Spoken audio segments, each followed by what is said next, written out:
So ayan guys, tinry ko tong coffee nila dito na free. Ayan, so yung espresso. Tapos meron din na decaf. Pero yan, decaf na ubos na namin. Kaya wala na sample. Yun na lang. Yung espresso na lang. So yung espresso, yan, lagyan na muna water. So may water na siya. And then, so ayan, sinaksak ko na siya. Kasi kailangan talaga nakasaksak siya dyan para gumana yung Then yan, lagyan ko siya ng tubig. So yung tubig niya yan, galing yun dun sa hotel na yan, libre. So, ganda no? So, manis, takip pa yan ha. So, malinis ang tubig natin. So yan, after natin buksan yung tubig,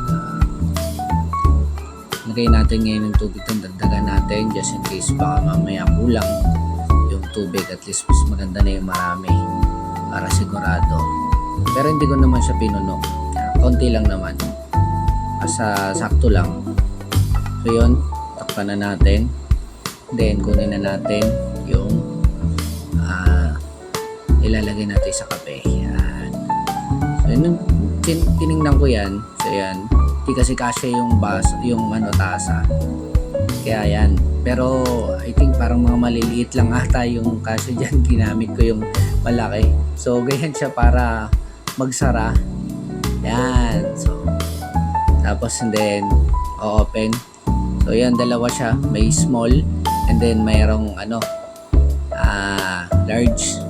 So para yun dun siguro sa matapang na kape, yung maliliit. Pero ito pinili natin yung malaki kasi isa rin yung malaki yung baso natin, yung tasa natin. So yan, while waiting, tinignan ko buo na, nagkamali pa ako na una.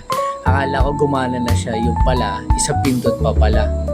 So kailangan ko pa pala siyang pindutin. So ayan, again, inulit ko siya. Yun, then nag-work na. So ganyan lang siya.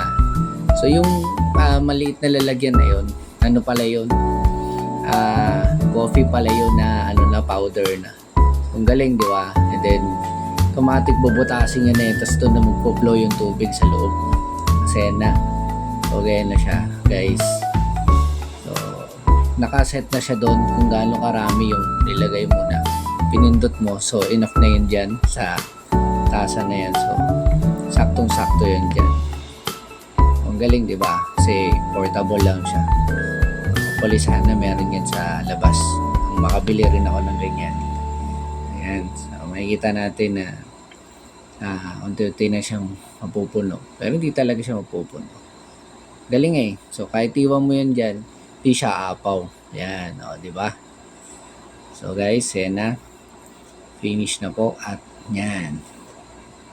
Ready na po. Okay, yun lang.